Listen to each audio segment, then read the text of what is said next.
Ignition liftoff. 6, 5, 4, 3, 2, 1, 0. All engine running. Liftoff. We have liftoff. Today's guest launched her namesake brand in 2009 with a determination to change the way we think about skincare. By using cutting-edge technology, she's created some of the most beloved products in the industry. She is a true entrepreneur with a deep love for science who continues to push the boundaries of innovation in skincare. Please welcome to the podcast, Sunday Riley. Just a quick one before we start. If you like listening to this episode, which I know you're going to, please like it and subscribe to our channel, and don't forget to share it to your group chat. Thank you so much for being here. Yes. You already know this. I'm such a huge fan of your products. You are actually part of, I see your name every day, twice a day. That's wonderful. I love that. I do. Now we just have to. I'm so intrigued when I get to sit down with women that I admire. I'm just so intrigued kind of where the passion and where the entrepreneurial spirit really began. So tell me a bit about your childhood before the Sunday that we know. Yeah, okay. We should have brought my mom on. She'd be like, well, let me tell you. That could be exposing. Yeah, that'd be fine. It's fine. I feel like I've exposed everything anyhow. So my childhood. So I was raised in Texas, and we didn't have a lot like growing up. My parents did fine. They did fine, but they were really young when they had me. And there was always this sense that I don't know. I remember being 5 years old and having this sensation on my birthday, this like epiphany that I was going to have to save everyone. That was my idea. I was like, I'm going to have to get us like out. I'm going to have to do something with my life. And very much so, I was told from the time I was really young that I could do anything I wanted, like absolutely anything. My aunt was a big part of my childhood as well. She passed away years and years ago, but she was a big magical thinker. Like she fundamentally would tell me like, we didn't have any money, but she would say to me like, you have to take tennis lessons, you have to take golf lessons with like the small amount of money that she could like pull together. And she would say to me, because when you're older and you meet very sophisticated people and they say, like, we're going to play golf, would you like to go? You can say, absolutely. I played golf in my childhood. She's like, you don't have to tell them what neighborhood it was. You don't have to tell them whatever. So she was like, you have to learn all these things because I want you to like, she'd always say like, you're going to go and you're going to do all these amazing things. And, she was incredible. But it was just from a very early age, it was just this idea that that I should and could go on and do stuff. That is so brilliant. But the downside of that was not downside, it was just wonderful. Mm-hmm. But then when I hit, I'm like going up, actually, I'm like trying to go down. When I hit like troughs and you think you're going to be somebody and then something, you experience a lot of failure. That's also kind of an interesting journey as well, which I can also say I experienced at the same time. Yeah, it's so interesting. It's almost like, now we call it manifesting, but at the time, no one really knew what that meant. Yeah. But almost manifesting your future. Yeah. Like your aunt was putting you in those circles, putting you in those places that she really believed that you should be. Oh, yeah. She would make me watch TV shows to be like, be like him. Be like her. I had to watch all the soap operas with her. She had her own like battles as well. Like she had maybe some mental health battles as well. So the magical thinking was balanced with other qualities. Yeah. But that was just an absolutely wonderful way to grow up. Thinking you're going to be like a soap opera actor in real life. Yeah. And almost like if you don't ask, you don't get, you don't put yourself out there, it's not going to come to you. Yeah. I think the earlier I always say that to my kids, like the earlier you understand that idea, the better. Where did the love of skincare begin? Was that something that was around you? Is that something that your aunt kind of, or your mum passed down to you? How did that love affair begin? So probably with my grandmother, who is my aunt's mother, so my dad's mother. She was very present in my life as well. I would say those two women were very present for me growing up. And my grandmother had beautiful skin, and she was very good at taking care of herself. She was like she was just effortlessly beautiful. And it's not like with a big budget. It was just, she just did fine things. I always thought she just looked so regal. And she always took really great care of her skin and would say, you can do these things, you can do whatever. And so I would always just kind of incorporate that. Like she would say like, aloe does this and this does this. And so that was to me, it was just this kind of like matriarchal, beautiful kind of escape thing that I loved. And then also I grew up in a very, very sunny, warm climate. And so it was always like, you have to protect your skin. You have to whatever, you'll burn, you'll this. Like, it's always like danger. And so I became very skin conscious very young because I had to make sure that I didn't, burn it every 5 minutes. Of course, safety first. Yeah. Did you, when you went to school, where did you think you would head? Because I'm always interested, because often I speak to different people and they started in real estate or started in law and then opened a skincare brand. There's always such an interesting journey. So when you went to school, was that something that was always in the back of your mind? Did you know that you wanted to have your own brand, or did you? What was the idea of the future at that point? Like when I went to university? No, I didn't think that at all. I had no idea what I wanted to do. I really wanted to be a doctor. That really appealed to me. So like the medical aspect was really, and that's what I was kind of think also drawn to with skincare, is like the functionality of it and like how it works. Or a sci-fi writer. That was always like a big, I really wanted to be a sci-fi writer. This is exactly what I mean. Yeah, that was like a big thing for me. And it's still my favorite genre, and still it may happen, still may manifest. But that was really, really what I wanted to be. I didn't even have a concept of owning or running a skincare company. Honestly, I didn't even understand at that time what being in business would mean. To me, it just meant like kind of being behind a desk, and actually it sounded awful to me to be behind a desk all day. Yes. So you knew there had to be something that was going to light you up, whether that was a sci-fi writer, whether that was being a doctor. Yeah. So you go to school. What do you're studying to be a doctor at this point? Okay, well, it's okay. So I didn't make it to medical school, to be really clear. No. So when I was in school, actually, no. So what happened was, I went to the University of Texas, stayed there for a while, and then I actually dropped out of school, which is like my fun fact. Yeah. Welcome. It's a highly successful club for a lot of people. At the time, your parents aren't too sure, but I wasn't too sure.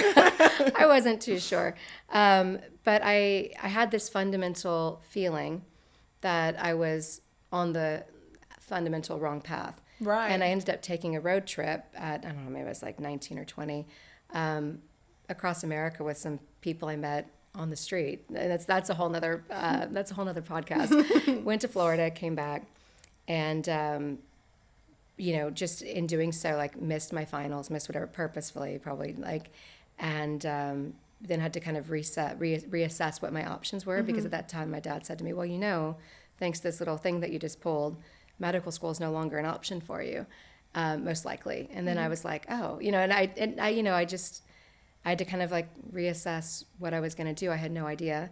And I ended up, but I felt fundamentally that I kept saying to him, he kept saying, what are you running away from? And I kept saying, I feel like I'm running towards something, not running away, running towards. And I found a lot of people didn't understand that. And there was no prototype. There's no one who had done anything, who had been, broken free from anything in my, everyone had done everything correctly in my family since the dawn of time. There was no example where I could give. I was just simply a disappointment. But I did fundamentally believe that I was doing the right thing, though I couldn't explain it to you. And I ended up going to work at Starbucks to try, because my dad said, well, if you're trying to figure things out, you can work at Starbucks, which was, by the way, one of the best jobs I've ever had in my entire life. And then I ended up applying to a drama school and coming to London. So as you can see, there was no skincare at that moment. Yes, I was only 20 years old. And also there's so much figuring out to do at that point. Like you say, as parents, like, I get what your dad's saying. As parents, you're supposed to guide and, maybe steer in what you believe at the time is the right direction. Because we're all doing best by our kids, right? But actually, there's so much figuring out to be done at that point. And like you say, if you've not had that kind of entrepreneur around you, it then looks very different when you're not conforming to what is the kind of correct way. It is very different, and there's no one to sort of take that lead from, because you are figuring it out as you go. And that's part of it, right? Absolutely. And I think, once I kind of I will say, like, there were many years that were spent adrift, because it's not like then I was like, and then at 21 I founded blah blah blah, and it's like it wasn't that simple. It wasn't that easy. It was actually like a real struggle, because I made these choices that had consequences. But I just didn't feel like what I thought I was going to feel in life, which was like this clear vision and this, like, all these things. And I didn't feel that way. And then I ended up getting married to the wrong person. Like, no disrespect to the person, but wrong Wasn't for right me. for you. Yeah, exactly. And then I ended up with a child, and then I ended up with whatever. And it was like one day just saying, like, I was fundamentally going to be someone. Like, I was raised on soap operas to be that character. I was whatever. Yeah. And due to a series of events and choices, by the way, that I made, I'm not there, and nor am I anywhere near it. And it's also really hard to start whenever everyone around you has like 7-8 years of work experience, and you're like, okay, I have zero resume, but I absolutely promise you I'm very gifted at something, but I'm not sure, how to show that to you. How that is, yeah. And I think, like you say, and I suppose that's what you touched on earlier, as much as it's wonderful to have that kind of outlook on you can be whatever you want to be. Yeah. Sometimes when you're in that position and what you want to be isn't here right Yeah. now, that's also hard, right? Yeah. To kind of hold on to that Yeah. passion and that ambition that something is coming for me, but I don't know what that is. Yeah. You know what, though, the funny thing is, I will tell you, I was editing something the other day, and I was talking to one of my coworkers, and I think you know him, Luke. And he said, "When did you?" Yeah, Luke Henderson. Yeah. Yes, the gang told me. Yes. So Luke used to assist our makeup artist when I was in a girl group years ago. He is he's the best ball of energy ever. He is. And he said to me, like, how do you know how to edit? And I said, oh, I had to teach myself, film editing, because I freelanced as an editor, and I freelanced as a camera operator, and I freelanced as whatever. So you learn these skills, because while you're trying to figure out what you're going to be, you learn all these skills, and all of a sudden, but they all pay off. So 100%, like all those things that I did or whatever, it was all actually part of the path. Yes. I just didn't see the path when I was on it, but I kept moving forward. I didn't allow myself to get stuck. And when or if I did, I would say, like, okay, I'm stuck. What's going on? I would dive deep. But all those things actually, if I look back, even if it was a really low period for like a year or two, to be honest with you, it still was part of the path. Of course. And like you say, there'll be moments now that I'm sure happen that you really have to draw on something that happened back then. And because you've been through that situation, you can handle the next one better. Like it's all learning, isn't it? It's all learning along the way. Let's now talk about 2009, because 2009 is a very important year for you.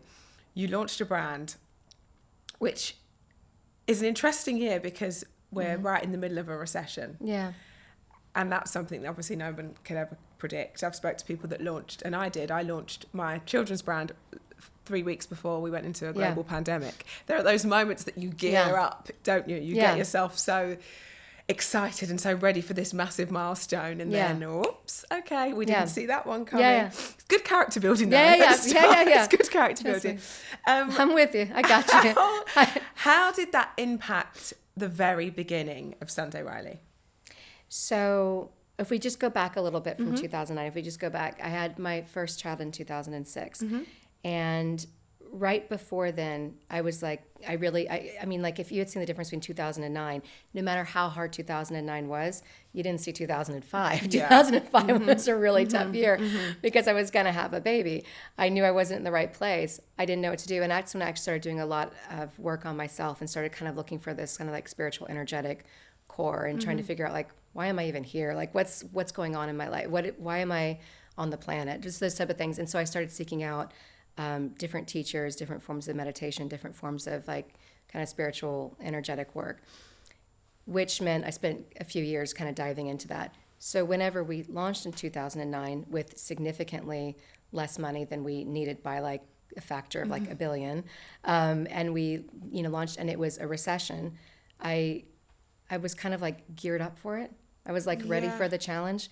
I was a little, I had become a fundamentally different person because the 4 years prior, I had started the journey of becoming myself. I had started to become her, a different version of myself. So the version of myself that I was before, I made the choice to leave her behind. right? The version I was when I was a kid, I kept her. Yeah. The lull, this like where I made a lot, I chose to leave her behind. I was like, it's been amazing, but now I'm fundamentally going to become another version of who I am, and she's going to rise from today. So when she hit adversity in 2009, she handled it well, because that's who I chose to be. Did it suck? Yes.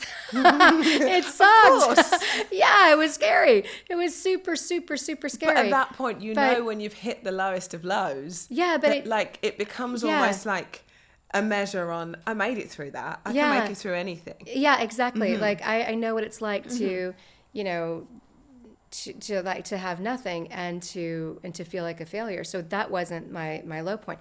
I will tell you that it was actually a year after launching during a recession that was hard, because at this point, the company's still not a success. For certain, we were only making like $2 a year at this point. I had 2 little kids now. Now I had a second kid, and I was in the middle of a divorce. And, you know, I remember going to the grocery store like at 11 o'clock at night, because, and I always tell this story, but it's such an ingrained part of my story to me. It's one of those core memories, like if you watch Inside Out, like this, it's one of those core memories that roll down, but it's stuck in my head. But I would go to the grocery store late at night, because that's when I could manage to go. And I had my 2 daughters with me, and they, of course, like one's tiny, like a baby, and the other's like 4, and they're throwing everything, you know, in the basket. And so I go to check out, it's not a lot. And I go to pay for it with my debit card, and it bounces, like I don't have the money in it. And the bill was $110. I will never forget that amount. I didn't have $110 to pay. And so I was like trying to pull things out of the cart. And you got a 4-year-old, and it's 11 o'clock at night, and she doesn't want the cookies taken out. And she's like, not the cookies. And I was like, girl, it's the cookies. Like, you know, it's like, and I was like, in the movies, there's always someone that's like, I got you. I got that. But in real life, they're not like that. In real life, they're like, come who's on. coming to save me? No one's coming for you. Yeah. Like, in real life, there is no cavalry. It's you. Like, you are your own cavalry. And I thought, I will not be in this place again. I will not do this. I will continue to rise. This is a humbling moment again. And I will have money, because in my bank account, more than 110, where it's like, you know, and I will be able to pay for groceries.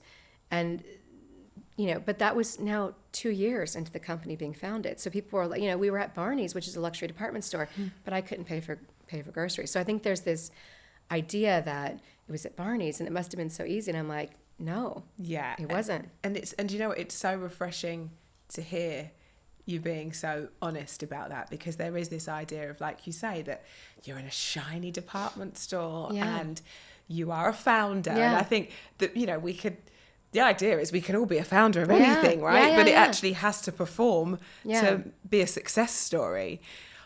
Let's sort of go back a little bit to 2009 was the important year, because that was when obviously it launched. It was a core memory. I had an inside out ball. It was an inside out moment. But before getting there, you've done the drama school. You'd had a little one. You know, you've left that version behind. What then inspires you to launch a skincare line? So, you know, I had tried different things. I was working on like a documentary. I was doing all these different things of like, I was open to any avenue. And I took my daughter, we went to the beach one time, and I was afraid that she was going to be like terrified of the ocean. I love this kid. This is a high maintenance kid though. There's always one. This one was high maintenance. I would say you almost broke me. And so I was like, I'm going to take her to the water, and she's going to be terrified. But I took her and I was holding her, and she just was so in awe of it. So it was this kind of like, wow, it was this peaceful moment that I didn't expect. And in that moment, I just looked at her, and she was so happy, and she wasn't screaming. And I was like, oh, thank God, never leave the water. But I thought, I know. It's like we were staying in the water. And I thought, I've got to change. I've got to change for her, because, and by the way, this idea of change is really pivotal against that core identity. Like, it's on me to change. I've got to change. And so anytime someone has said to me in my life, like, you've got to change, I'm always like, that's that. I know what that coding means. Yeah. But I just thought, you know, I have to change. And I decided, like, there was a lot of things that I was like hiding from myself, right? Things I didn't want to face, things I was dreading. And I thought, you know, things I didn't want to open my mail. I probably owed tax money. I was terrified of that, like all these things. And so I was like, I'm going to finish my taxes. I'm going to open everything. Like, I'm going to clean out all the cupboards that I've been avoiding. I'm going to like dive deep into those like dark cabinets of my soul that I had not wanted to face. And so I started doing that. And when I went back, I made this list of all the things I was going to do that I'd been hiding or putting off from myself, by the way. And then after that, I made a list of everything I was going to start doing.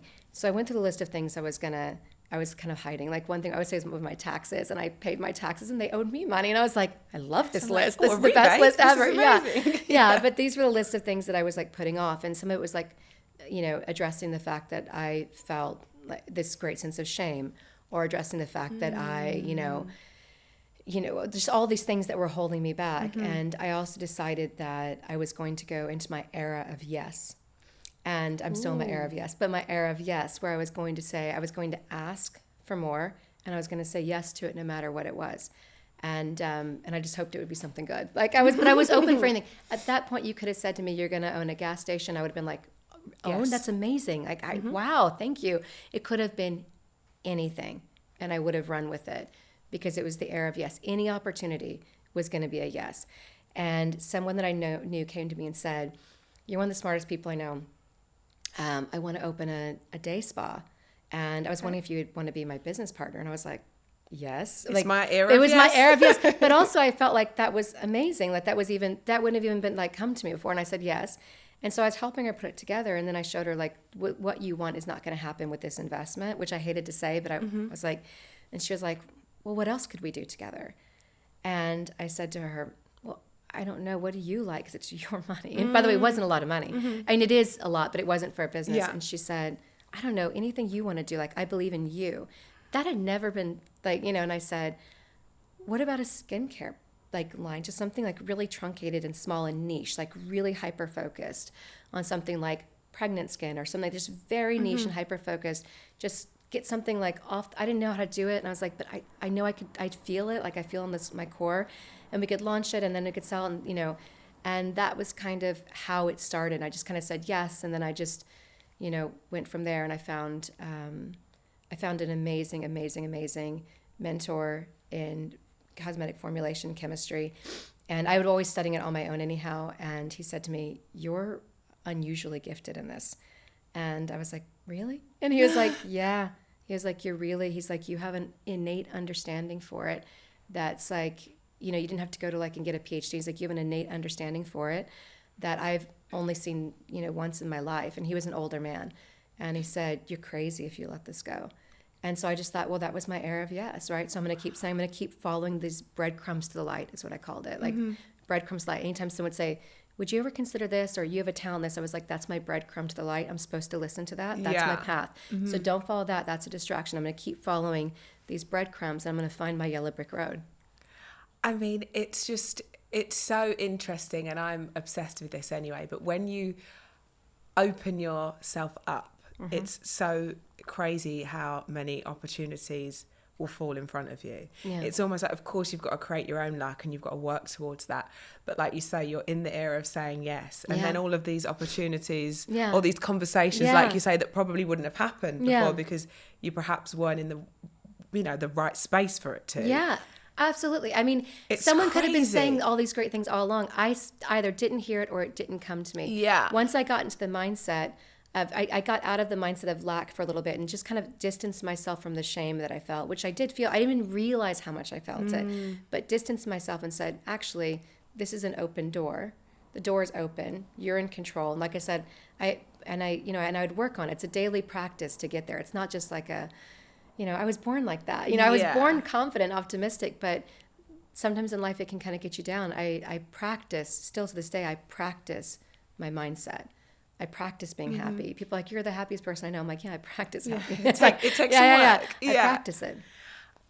So you're sort of being mentored almost with, what was the gentleman's name? Clifton Sanders. Mm-hmm. And then how is Sunday Riley born?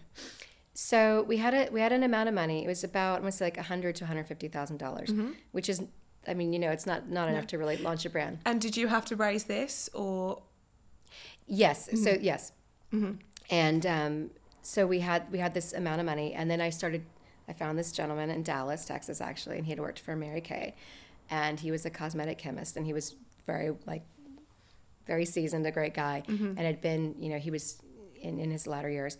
And I think for him, this was like a great joy to have someone to teach. And I would fly up there several times a week, and it was wonderful. So yeah, then we kind of put some stuff together. I put down these ideas for products and worked on them, and then everything kind of, I would say kind of went from there, but not really, because then it was like I couldn't get a single meeting, and I couldn't afford, packaging, and I couldn't afford, ingredients. It was a challenge to kind of even get something. I was like, well, if there's going to be packaging, it's going to have to be stock packaging, because obviously I can't afford custom packaging. Yeah. And so then I went to like every trade show I could get to and was like, what is the best quality, cheapest stock packaging I could get? That was like amazing quality, and this, and I had this vision, and I put together products, and the first products I put together to show retailers, I made in a Vitamix. I bought a Vitamix, and I made it. I got small amount of cosmetic chemicals. Yeah.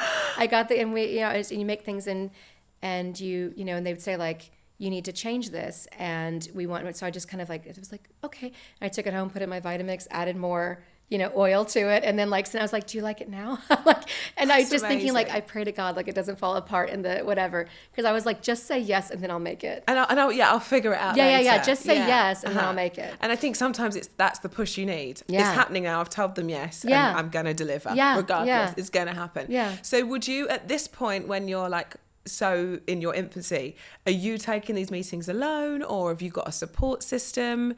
How does it work, or is it literally just you and your Vitamix? So it's basically me and my Vitamix. So I couldn't get a single meeting.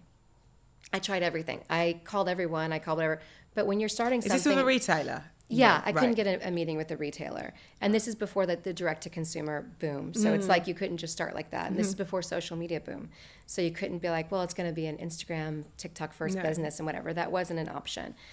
So becoming an influencer was an option, because there were no influencers. That actually happened like a few years into the brand. So I called every retailer. I emailed them. I tried to stop by. I could not, I couldn't get in. But I remembered a few years prior, I had decided that and this is like prior, that I had wanted to try to be a screenwriter. And I had written some scripts, and I tried to get them into agents in Hollywood. And I flew to LA, and this is like when I was like 22 years old. And I flew to LA, and I couldn't even get into the buildings, right? Like trying to get into the building, you can't get in. I had this vision. I'd walk in, I'd be like, hello. Excuse me, can I I have like this amazing thing. Like the movies. Yes, exactly, like the movies. Exactly. And I couldn't get in. And I thought, there's got to be a way to get in. Like I just... like flew with my last dollar to LA, so I'm getting it. It's happening. And I hired a woman who did singing telegrams. I met her in a coffee shop, and I was like, because I was like, singing telegram can get in. And so I was like, can you deliver my script through, like, can you write a song and deliver it? And I gave her a list of agents. And so I got into like all the top, agencies she got in, because the singing telegram was like flower, because I watched the flower delivery guy, and I was like, flowers can get in. And I was like, I can get in. I just have to be a flower. And I was like, how do I become a flower? Singing telegram. So she delivered it and whatever. And I remember, like, obviously it didn't become a movie. This would be a different podcast. But I remember one of those agents called me, and she left a voicemail, and she said, I'm not going to do your movie. And she said, keep doing this. Keep doing things like this. And she's like, it will happen. It's going to happen. She's like, you got to think like this. She's like, in my entire career, no one has ever done something like this to get to me. And I thought, I'm in the same situation I was. Now we're in skincare. I'm like, same situation I was at 22. I had no contacts at 22, but I got into one of the top, people through a singing telegram. I got to do the same thing. So how am I going to get their attention? I was like, I got to get someone else to take me in. So I found a PR firm that was an independent PR firm that represented brands that were at Barney's and other things like that, but not like the biggest brands. But I was like, okay. And so I went, because I thought, I bet you money, she knows these buyers, and I bet you they'll take her phone call. And I bet you. So I went to several. Someone said, like, please go away. But I went to her and I said to her, I will pay you. I will pay you for a meeting. I will pay you for a meeting, but I will pay you more if we get the contract. Ooh, and I was like, and then I promise you that I will contract with you for this amount of time, and we will become something together. And she kind of looked at me. I think she thought, well, why not? It's just an offer you can't really yeah, turn down, isn't it? Yeah. And so she said, I'll try and get you the meetings. And she's like, it's your product. You've got to sell it. And she said, and she did try the product. She's like, I like you. She was like, I think you can do it. And she was like, so let's try. And so she made the calls. A lot of them were no. But she got us into Barney's, and I walked in, and they were like, maybe come back. And every time they'd say come back, I'm thinking, like, you don't get it. Like, I don't have enough money to come back. This isn't come back. Yeah. I'm like, how do I come back? Like, I had a kid. I'm like, how do I even get a babysitter? When people tell me they're like, I can't get a babysitter, I'm like, I know what you're talking about. Feeling, yeah. And so, but Henry Bendel's, which is non-existent anymore, had said yes as well. Right. They gave us a July launch date. I arrived July 1 to hire someone for the counter. We hadn't built it out yet. I didn't even really. And the buyer told me, I've got really bad news. We never submitted your paperwork correctly. Oh. So we're going to have to start again. So I didn't have Bendel's. I had nothing. We're down to $0 in the bank. And so I turned to the PR person and I said, we've got to get back into Barney's. And I cannot walk out. I cannot walk out without a yes. This is it. This is my 8-mile moment. This is it. And I said, I don't know what I'm going to have to do. And I said, there is no way. I'm just letting you know that I'm walking out without a contract. And so we walked into this Barney's thing, and this girl walks in. She's got literally leaves in her hair. And I was like, what's going on with you? She said, I wrote a mail. Like, long story. Like, she was like, she came in frazzled is my point. And I was like, this is not the start of my 8-mile moment. I was like, this is where she's like, lady, and somehow I just said to her, I was like, you just have to say yes. You just have to. You have to say yes. And, and she said, I'll give you 3 stores. And then that was it. But then I had to figure out how to get inventory there. But But it was the yes I needed. It was the yes. And that was it. I never thought I have a yes today, but tomorrow is going to be impossible. I just thought that's all I need to do is just, live to fight another day. Just live to fight one more day. And tomorrow I'll go to battle again. Then I have another battle tomorrow. Just live to fight one more day. That's it. And those 3 stores at that time is like, okay, yes, this is the break I need. I can do something. Yeah. Of course. And then obviously we know,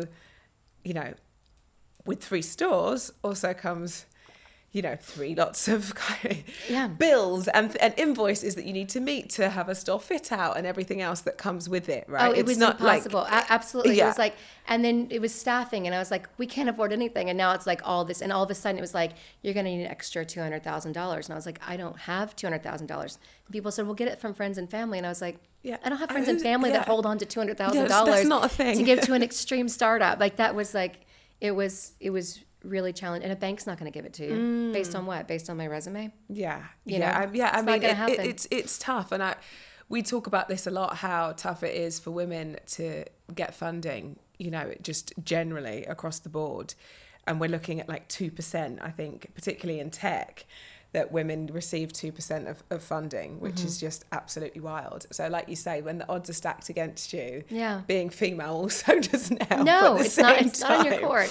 Yeah. So you get into Barney's, you make the stores happen. Yeah. And I can imagine the pressure at that point, because you've got this opportunity you don't want to let go, but you've also got to be able to raise the money to perform. Yeah, and then they placed us, I mean, I was super grateful, but they placed us, it was holiday, it was September, and they placed us behind the Christmas gift wrap and the Christmas tree, so you couldn't even see us. So it's like, the whole thing was like, you got to be kidding me. So it was like a yes, and then it was like she really meant that, I'm going to give you 3 stores and this is your chance. Yeah, she and really she gave me that. 6 months and said, if you don't have these marks, you're out. But it was, it was enough. It was enough of a yes for me to say, I can do something with this. Yeah. I can do something with it. And so I just, I went to the store manager in LA and I said, who do you know that needs a shot, that can't get a job? I don't want the traditional person. I don't want the whatever. I want someone who's going to be crazy. I need someone who's charming and crazy. Yeah. Who's uninhibited. And she said, I have just the person for you. She was she had worked here. She took time off to go on a cruise ship. She loses a job. And so this beautiful girl, and I said to her, I want you to go, because they had a rule that you had to stay at your counter. But I was like, if we stay at the counter, we're done. We're absolutely done. Because of the positioning in the store. You store. couldn't even see it. Yeah. So I was like, if we follow the rules, we're like the brand folds. So I said to her, you need to every single day be okay with waking up every single day and breaking every single rule. And she was like, gotcha. Oh, And that's my kind of girl. Yeah. And I said, I want you to cross the room. I want you to grab customers. I want you to go into the shoe department with the bottle and be like, can I sample this for you? And we came up with this thing we called a shiatsu eye massage, which we didn't even know how to do shiatsu. But it was like, I was like, just put eye cream on everyone. It feels great. I was like, no one's gonna everyone loves an complain. eye cream. Yeah. Everyone loves an eye cream. And so we just started selling, the heck out of this eye cream. And it was just like, not enough to like really pay the bills, but enough to stay at the counter, enough to then get 9 doors plus their online presence. Right. So it expanded. So exactly. And like you say, you needed that yes. Yeah. And you made that yes work. Yeah. But if we had followed the rules at any step along the way, it absolutely would have folded. Wow. See, that is so interesting, Yeah. isn't it? Sometimes rules are meant to be broken. I aren't think they? so. And then, so what happens from that point? So then you get 9 stores, and then let's sort of talk about the rollout from there and the kind of the trajectory of the business and how it is the business we know now. Yeah. So I thought we need to be associated or aligned with something bigger than us because it's a brand new brand. And, you're up against brands that are iconic. They've been around for, all these years. They're legends and no one's heard of us. So I was like, we need to have an association that's bigger than us. So at that time, there were no skincare brands working Fashion Week.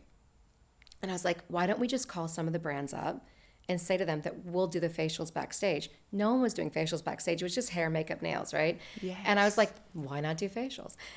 That sounds great. And then we could say we did this show or we did that show and it's a bigger brand than us and we get the association and we can, figure it out. So we started doing facials back because brands were like, will you give us some money? And I was like, yeah, we have no money, but we'll find some money to give to you.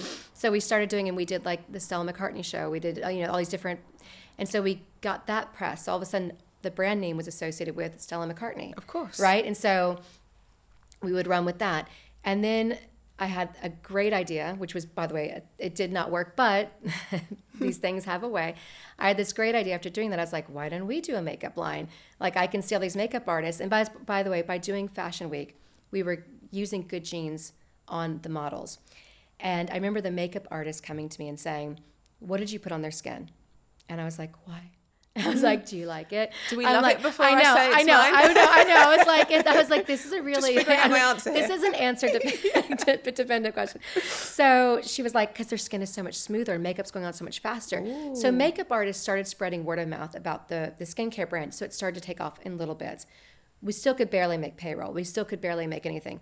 So even with this, we're still barely making it because your inventory costs are higher now, everything. So it's just, even though we were making more money, we were still spending more money than we were making. But I thought, why don't we do makeup? Because we've got this Makeup Artists Association. We could do, I was like, so I did raise money for this. It was $500,000, which was an inordinate amount of money. It still is a huge amount. It's but an at that incredible amount time, of money. it was beyond what I could even comprehend.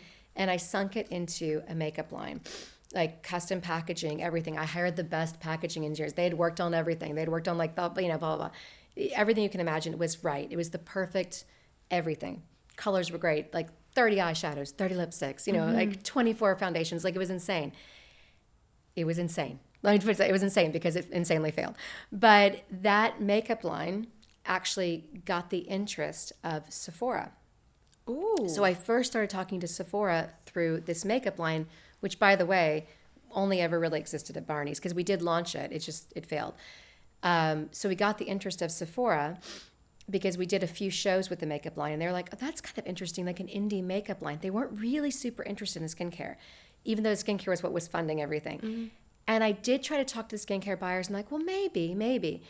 But all of a sudden I was like, we were going bankrupt really fast. Right. Because as much as there was this promise and we were doing these shows and like whatever retailers were becoming interested, we could not afford the inventory cost of the makeup line. So what sounded great, all of a sudden, like we were used to making 10 SKUs. Now we're making over 100 SKUs. Yeah. And it was like every time like we'd like run out of this blush and people like, oh, it's a sold out. And I'd be like, sold out? Like we can't afford to remake it. Like Yes, that's yeah. not great. I'm like, can't they buy the other color? I'm like, branch out. So But- because there's, and I think naively, and I remember this when creating my brand, that when something's a sellout, you're like, okay, Yeah. the public perception about, which is great. There's Yeah. an appetite for that product, but you then need the cash flow to be able to place another order. That's the problem.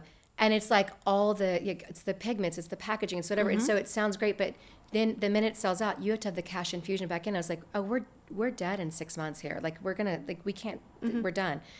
So I actually went to Sephora and was like, can we bait and switch? Like, can we launch with the skincare line?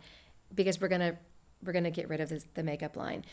If they had said no, I don't know what we would have done. I probably would have. I would have survived and thrived. You would have found a way. That's one thing we're learning. Yeah, but they said yes.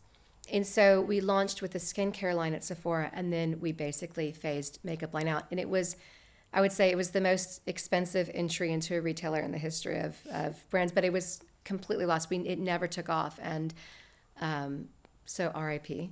R.I.P. R.I.P. However, it was it's beautiful. part of your story. It's part of the story. And sometimes you do have to try these things to know what then doesn't perform and what does. Well, and I think you have to know, what I've always kind of picked up on is you have to know when to pivot, and you have to know when to put something to bed and say, I believed in this, but I'm not going to go down for it. Like, I believed in that, that formula. I'm not going to go down for it, though, if people don't like it. I believed in the makeup line. I still think it's one of the best makeup lines I've ever seen, but I'm not going to go down for it. Like, I'm going to survive, so I will bury that. Yeah. And that takes a lot of kind of self-control and it's a lot of discipline and a lot of it, because it can dent the ego, right? Yeah. So when the line then goes into Sephora, you launch with the skincare. Is that instantly a success? Absolutely not. Absolutely not. Wild failure. Again, welcome to the story of my podcast. No, but it's failure. So the pivots and the kind of twists and turns are exactly what makes this what it is. So Barney's had set the price point. So moisturizer was like $225, all these different things, and it was set during a time, that while it was a recession, it was also a time of like high luxury. So it was like a weird window, that 2008, 2009 window. But now it's a few years later, and $225 for a moisturizer is literally insane. And I still agree with that. It is insane. And I had not wanted those prices, but Barney's had said, if you don't price it at this, you cannot be in our store. It doesn't work. So obviously we say yes. We need stores. So we're in Sephora, and it's not working, and there's no way, like, it was not going to work. And so I said to Sephora, we want to reduce our prices. And they said, sure, to what? And they were thinking, I think, like $5. And I was like, I want to have like a $65 moisturizer. And they were like, you can't go from $225 to $65. You can't. And, there's been no brand in the history of beauty that's dropped almost $200 per SKU. Like, you literally can't do it. You're going to die. It's going to be like instant death of the brand. And I would say, like, I thought to myself, I'm either going to die immediately in battle, or I'm just going to like die really slowly over the course of 9 months. But again, here we were at this bankruptcy moment, which I'd only ever experienced this moment. And I thought I'd rather die today and just make it swift than die slowly, because I was afraid to do what I actually thought was fundamentally right. Because I also, not only did I think it was right for the brand, I thought it was right for the customer. I didn't think that price point was right. I didn't think it was right in my gut. It had not won for us. We had done okay, and I thought we're going to reduce it. Because it was also the only chance that we would win. So I was like, we might fold, but we might win. It was our only chance. But I thought, I'm going to do every formula over again. So we really basically, with almost every formula, started from scratch. We discontinued the moisturizers that we had. We discontinued all these things. And the only things that I kept were good sheens. I think I'd had Juno at that point, and it was a different iteration of a cleanser, but that was it. So we kind of slowly started bringing everything new out and phasing out all those other products, because I was like, it's just a weird thing for me that, all these different price points. So we started phasing in basically a new line. And that's when we started to get some traction, but it wasn't a lot of traction, but it was better than zero. No, we were like making $3. So, it was like, again, but we couldn't, I still had nothing personally, because any money that I would make, I would have to put back into payroll to pay for everyone else to be there, which was only like 5 people. But still, like, that's what we had to do. It's still a pressure. It's still the team that you're responsible for, right? Yeah. And then, we had these 19 doors at Sephora, though, and I thought to myself, I'm going to make something of this, and we're going to be in full fleet, and it's going to be around the world, and it's going to be amazing. And instead, they called me and said, we're really sorry, but the mapping team forgot that your brand existed, and we didn't put you on the new map for 18 of those doors. And so the last one, they said, we caught it, and you can keep that door. So now I've gone down to one store, which means, again, we're going to go bankrupt. And I thought, okay. And I said, is there any way you can change the map? Is there anything you can do? Is there? And she was like, no, like once the map is set, it's set, because we put all the other brands in. We can't do it. These people we've ordered, we can't do it.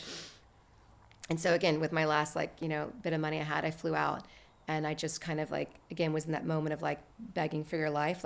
You got to trust me. If you stick with me, I promise you, I will take it across the finish line. And I negotiated with her, and she was funny because this woman, her name is Priya, she said to me, you're in no position to negotiate. I was like, so you say. But I was like, I am. Yeah. And I was like, if that one store that we're left in, if I can make us the number one brand in that store, will you give me 100 doors back? And where are you at the time? Into in number 55. Right. Wow. Yeah. Okay. Yeah. And she said, well, A, you're not going to do it for a lot of reasons. She was like, one, no one in the history of beauty has ever gone from 55 to 1 in 3 months. Two, it's not only is it the store that you're left with, but just for reference sake, it's the number one skincare store in America for Sephora, which is the number one beauty retailer at the time. And she said, it's impossible. That spot is owned by LVMH. It's owned by L'Oreal. It's owned by, it's owned by these. You will not get it. And I said, yeah. But if I do get it, all I'm looking for is a yes, right? All I'm looking for is another breadcrumb. If I do get it, will I get 100 stores? And she said, 50. But it's impossible. And I was like, improbable is what I heard you say. So I was like, so we're confirming I'll get 50. And she said, yeah. And I always said, but her parting words were, but you have to change. And I always said that word, when people say to me, or when I said to myself, you have to change. And I thought, yeah, she's right. This is my fault. And so I just learned everything I could learn about Sephora, what it's like to live and breathe it. Because what I have learned along the way is if you want to be successful at something, you have to live it, breathe it, taste it, touch it. You have to fundamentally get it. And I only knew what it was like to be on the brand side and to struggle and to pivot and to always be in survival mode. But I didn't know what it was like to be a winning brand at Sephora. I was only ever thinking as a struggling brand, right? Yeah. Not as a winning brand. I was thinking from my consciousness, not from theirs. So I was like, now wait a minute. Now I'm going to pivot my consciousness over here. What is it like to be in that store? Because I can staff it all I want, but why would the Sephora person sell it for me? Why would someone from a makeup brand come over and be like, oh, let me introduce you to the skincare brand? How am I going to get all these people to work energetically on my behalf? What is it like to be a winner, not a survivor? Yes. And so pivoting my consciousness from being a survivor to being a winner. So I was like, so I have to learn it, I have to live it, I have to breathe it. And through and by doing a lot of change, understanding the playing field, we changed the way that we operated, and we became number one. In the 3 months? Yes. Oh my gosh. I've got so many questions. And we also, at the same time, we went on a road trip around America and went to every single district. At the time it was 35 districts. Went to every single district, which was 7 regions, met with every single regional president or regional director, I think at the time it was called, all the district managers, and to convince them, even though we were not in their stores, to ask the commercial team at Sephora for us. So we'd say, we were like, we are going to be the hottest brand in your region. You have to fundamentally ask. And we got these people to believe in us. So while we were trying to be number one in the store, we also went on this road trip and to all over America with no money, by the way. And it was like going over, and I remember in New York, the regional director said, I don't meet with brands that aren't in my region and are only in one store in America. But they met with us.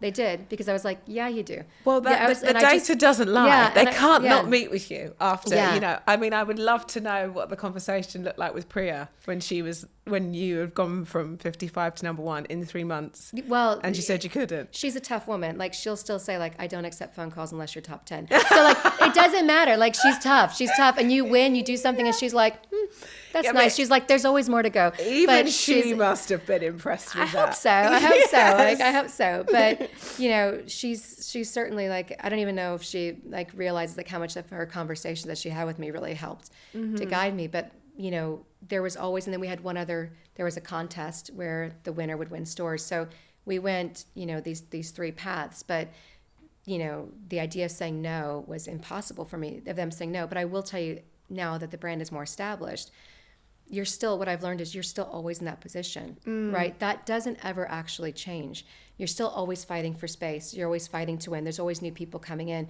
You're fighting for customer. And it's easy, actually, for me to say, it's on me to do this, right? But to achieve through others and to say to people, okay, this is what I did. Now we've all got to go on this road trip. We've all got to do all these things. And they'd be like, because like if you're wired to be an entrepreneur, then it's simple and easy for you. But a lot of people aren't wired like that. They're wired for maintenance and execution and all these other beautiful qualities.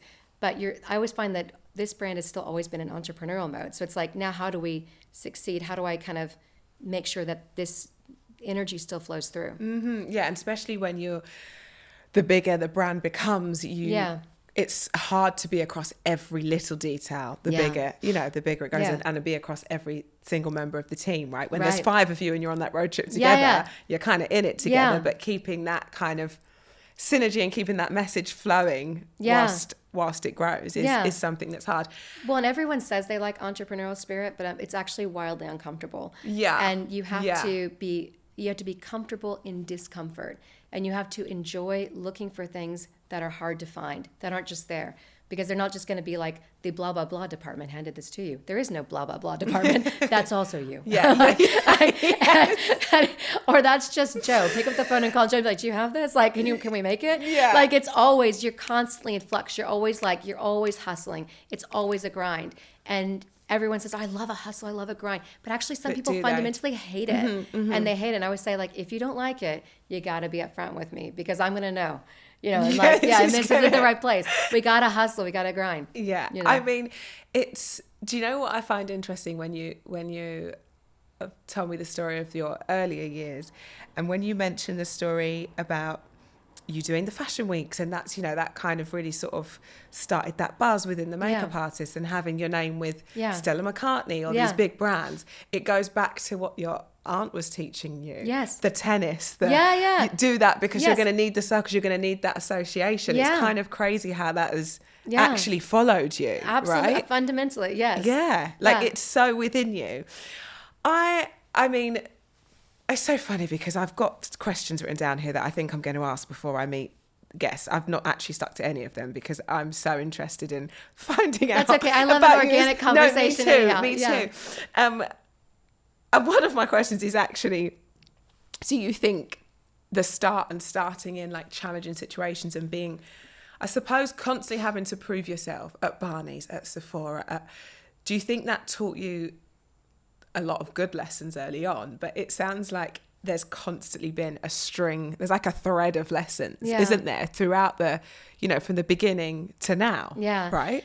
I think, someone said to me earlier this year, they said, I have 2 questions for you. When did you know that you had made it? And what does it feel like? And I said, I have no clue what that feels like, because I have never had that epiphany.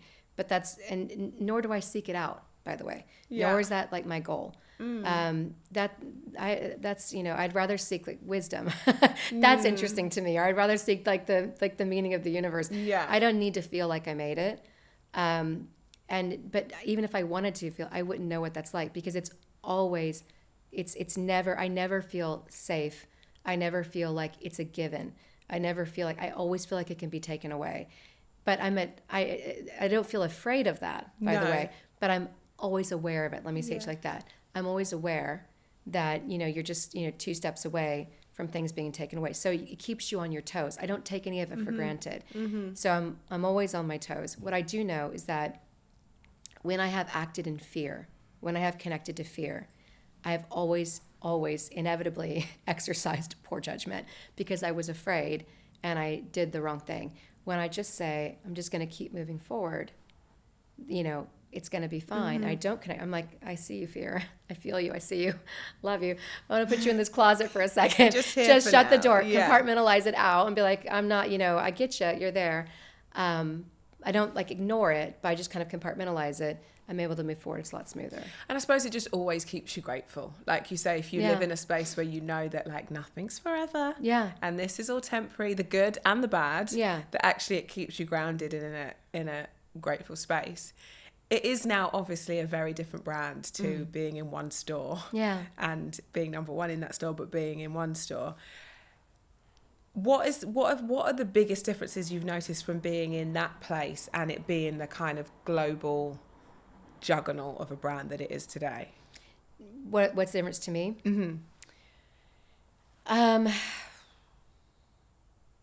You know what? It doesn't feel that different to me, to be honest with you. It doesn't feel that different to me. It still feels the same. I still have. Yeah, it still feels the exact same to me. I still have the same feeling like I got to wake up, I got to grind, I got to hustle. Like, I still wake up every day excited. Every day I wake up excited, like, what's going to be, and I open my phone, I'm like, oh, it's a lot of problems. That's the first thing I'm like, because I'm always like checking in with like it's like an international team, I'm like, oh, they've been awake for 7 hours and there's a lot of problems already. It's a lot of emails. But I'm excited every single day in the middle of it, I'm like, I love this. And then every single day when I go to bed, I'm like, ooh, that was a long one. And I shut it down. And every single day it's been the same. And it's been consistently like that. And what does your day-to-day role look like now? Like, what do I do for the brand? Like as in what's your day-to-day routine, if there is one? Yeah. So every day I get up around the same time, around 6:30, start getting my kids ready for school, get them out by 7:30. Also, you can do a full day of work, and that right there can be the toughest gig. Yeah. It's hard because it's a lot of like crazy hour in the morning. I know. I would say like I'm like, you're amazing. Like you're all these things. I love you. Good morning. And then I'm like, but you gotta get dressed. Put your shoes on. I know. I'm like, what do you mean you can't find your tennis shoe? Where would you see it last? There's only so many places to take it Honestly. off. Or like, what do you mean you didn't do this? So I get them out. And then I always block out on my calendar between 7 a.m. to 10 a.m. Obviously 30 minutes of that I'm like getting kids out. Yeah. But 7 to 10 a.m. Now I can give that to like if people have meetings. I just block 7 to 10 a.m. out every single morning though on my calendar because that's for me to prioritize myself. 1 hour of that 7 to 10 a.m. I just give to myself to do whatever I want to do. I invest in myself. Whatever interests me. I will not, unless it's a real emergency, I will not use it for work. If it is, okay, fine. Other than that, it's just for me. It can be whatever I want. I can watch, Real Housewives or whatever. I can do by myself, It's Like, uninterrupted. Yeah, It's you. I can do whatever I want. I can work on writing a book. I can like do my Duolingo. I always joke, like I can do whatever I want. I could blah, blah, blah. So that's my 1 hour. But then I have the other 3 hours within that 4-hour block to do whatever like independent work I need to do. Okay. So whatever that is, whatever I might be interested in, I'm like, oh, but I need to work on that. I need to finish this. And then from that point on, now I'm dedicated to everyone else in the company. Right. So from like, let's say 10 to like theoretically 6, but usually later, now I'm dedicated to you. So what do you guys need? What's going on? Let's jump into meetings. Let's talk. So whether it's on Teams back and forth via text or it's like video. So that's my dedication to them. Then I usually pull back. I go on my super long walk. I do my walking meditation. I come back, I eat, and I pull my laptop out again. Now I'm with my kids and they're running around.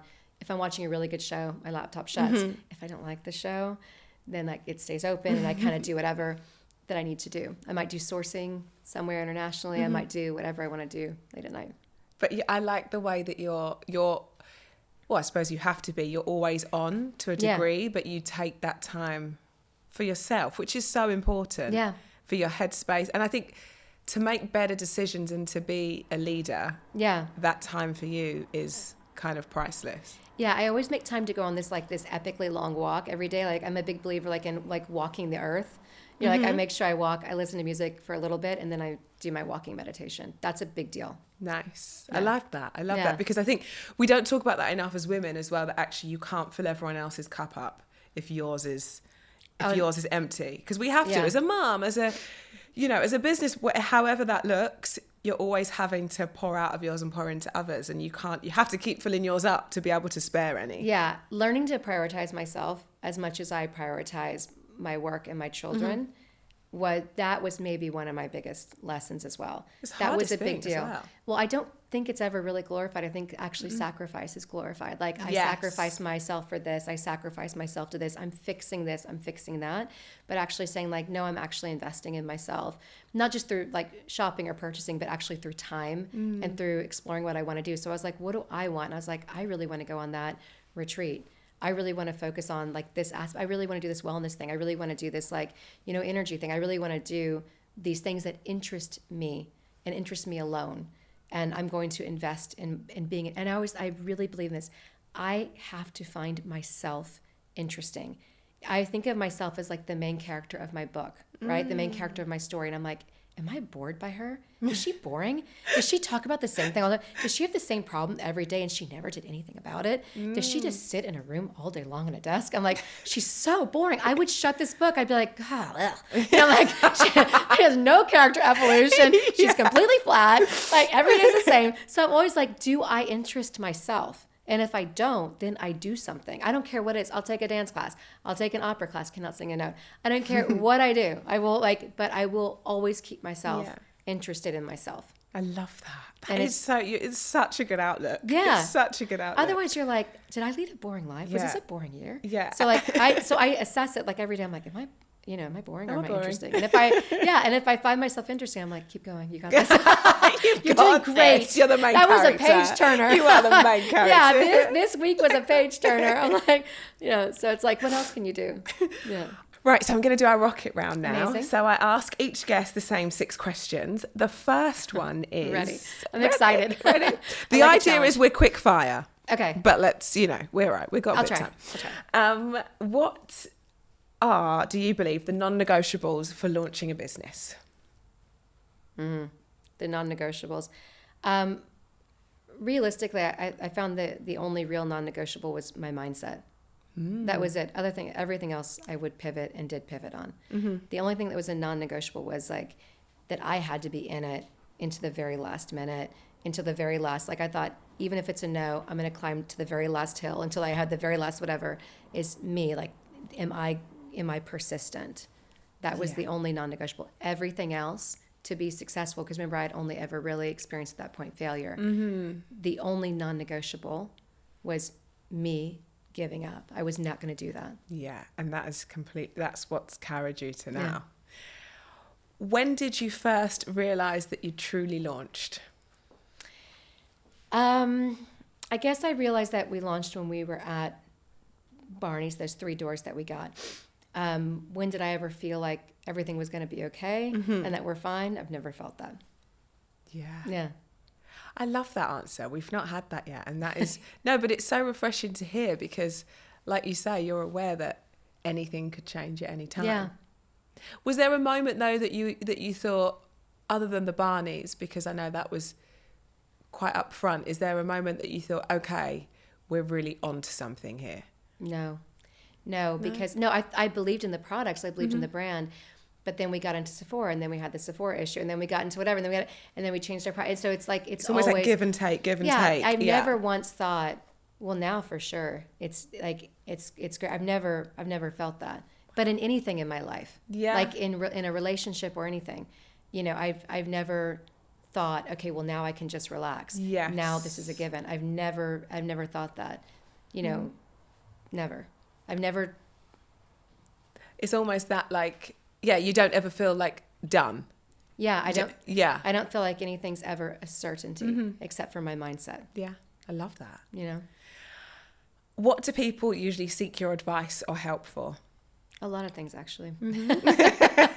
I think people seek my advice on medical things a lot, actually, because I'm pretty calm with it. I'm a like natural born researcher, and so in some of my spare time, I talked about that. I dedicate to myself. I just research esoteric subjects and stuff, so I can get really into it. So I know a lot of weird facts sometimes, but people come to me for life advice, like relationship advice, work advice. I find that, and I even think today, like one of the things that I offer that is good is judgment. Yes, yeah. I can already tell you're a good person to have on speed dial. Yeah. To give like an honest, like, what do you think about this? Yeah. Yeah, I love that.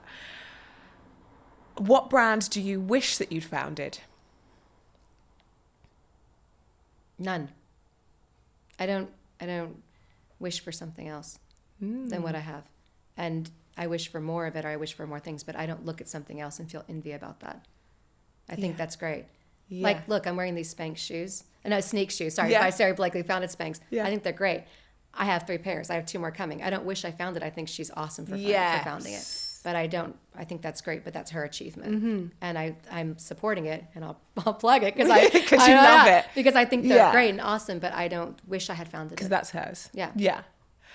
If you could choose one female figure as a mentor, past or present, who would it be? I would probably choose, in a lot of ways, the people I've already mentioned right now, my grandmother, my aunt, or actually my mother, who I came to appreciate her strength as time went on. She's one of the strongest people I know, but I would say my grandmother and my aunt were super fundamental to helping shape me from a female perspective. Really strong. You can so see that thread throughout. You really, really can. Yeah. I love that. And if you could trade one of your current skills for a superpower that would help your business, what would it be and why? Oh, I was like, invisibility. Sorry, but help the business. Sorry. I was like, that could also be helpful too. Yeah. Okay. A superpower that could help my business. Yeah. Well, I would like to be like Doctor Strange or the Scarlet Witch from Marvel. I'm a Marvel junkie. Like, those would be my favorite things. I don't want to trade anything to be it. If I have to trade a skill. Don't worry, we won't make you trade. If you could Okay. just have something extra that could help. I would love to be, Wanda. I would love to be a Scarlet Witch from Marvel. Yeah, I would love just in all life. powerful. Yeah. I mean, like, all powerful. Like, was that an option? right. Like, It's an option. I mean, It's she could hypothetical. kind of do everything. Yes. But my second choice would be to be Doctor Strange. There you go. Yeah, I like how he's like. I love it. I really love these it. answers. These are the best yet. Amazing. Yeah. And next, I ask each one of our guests to leave a tip. It's almost like something that's tangible, like a piece of advice that you would give to a listener looking to start their own business, a lady looking to launch. If there was something that you wish you knew way back when, what would that be? Get enough money to keep, whatever, because you're probably going to continue to need money. So figure out what that looks like. And even if you don't get it all at once, make sure there's ways that you can kind of get it as it goes on with certain markers. I'll give 3 things that. Yeah. Second thing is obviously like real persistence. Don't give up, because it's about having that like winning mindset and just saying, not taking no for an answer. But then I'm going to counter that with, but also knowing when to pivot, because there might be really, really, really great options, but if you're inflexible, you may not see them. So that's why I said like the era of yes, like always be in the era of yes, which means that you're willing to pivot. So it's a balance between being able to pivot, but also, not giving up. Yeah, and knowing when and what to pivot on, I suppose. Exactly. Yeah. And being still. I think a lot of times when you're starting something, there's so much chaos. And chaos has its own energy signature, right? And it's like a wave, and it flows over you, and you can get, lost in that wave. So when things are really chaotic, I actually practice stillness. So I'm like, as chaotic as that is, I am going to be extraordinarily still, because if I get lost in that chaos, then I will ultimately lose. I'll drown, right? Yeah. So just, you got to be still. So like one meditation I do is I just imagine it like a river underneath me, and then I imagine myself like above it, seeing the river. I'm like, I see the river flowing beneath me, but I am not in the river. But I'm still. Yeah. And that's just, but I have to practice it. Yeah, you're so right, because it, like you say, when chaos meets chaos, that's when you can spiral, right? What would Doctor Strange say? That's a very It'd good be question. Tap into that superpower. Yeah. And then lastly, I've loved this, but I finish each episode by asking our guests how they spend their lunch hour. So I'm so interested in, we are ladies who launch, but we're also ladies who lunch. Yeah, why not? And, I'd like to know how you spend your lunch hour. Where are you? Who are you with? And what are you eating? So on a typical work day, I eat at my desk in a meeting. And I always tell people, I'm sorry, but I'm going to eat while we're on this call. And I eat something I ordered in, or I grab something. I typically work from home half the time. And I do that because I gave myself those 4 hours right before that was independent. But now from 10 o'clock onward, that's time to dedicate to other people. So I might be drinking coffee. I might be eating, but I'm with you. Yes. So I'm present, because if I take off an hour to go eat lunch, then that's an hour that I have to add on. So no, this is my time when I'm present for you. I might be eating, but I try to eat kind of politely, but still it's like, it's like, but. And also, it's your team's your team. Yeah, they I can know. see you. I'm like, you selected the lunch hour. It's not my fault Exactly that. I've chosen to eat a taco. If you could, exactly. And that's messy. Would a taco be your lunch of choice? No. If you could pick. I do love a taco, but no, I usually eat like a salad or something protein. I'm also, I'm in my protein era, so I'm Oh, trying to me eat a lot too, of protein. actually. Yeah. And it's really hard. It's like it's such a thing. I I'm keep like, boring my yes. husband with it. I'm like, did you know how many grams of protein I there know. is I'm in? like, I'm at 74 grams. But like, I don't care. I'm like, who cares? I I know. care. I care too. Tell me. Yeah, If I'm you want like, to talk is it protein, I'm your plant-based or girl. what? I'm like, how did you do it? Yeah. Thank you so much. Yes. I've absolutely loved chatting to you. This has been up there with me. For me. So Amazing. thank you. Thank you so I much had such for a coming. great time. Thank you for the opportunity. No, I appreciate it. I've loved that. Yay. Don't forget to follow us on Apple and Spotify or wherever you get your podcasts to make sure you don't miss out, because next week we're going to talk to another incredible lady who launched. If, like me, you're a watcher, follow us on YouTube and please don't forget to like and subscribe.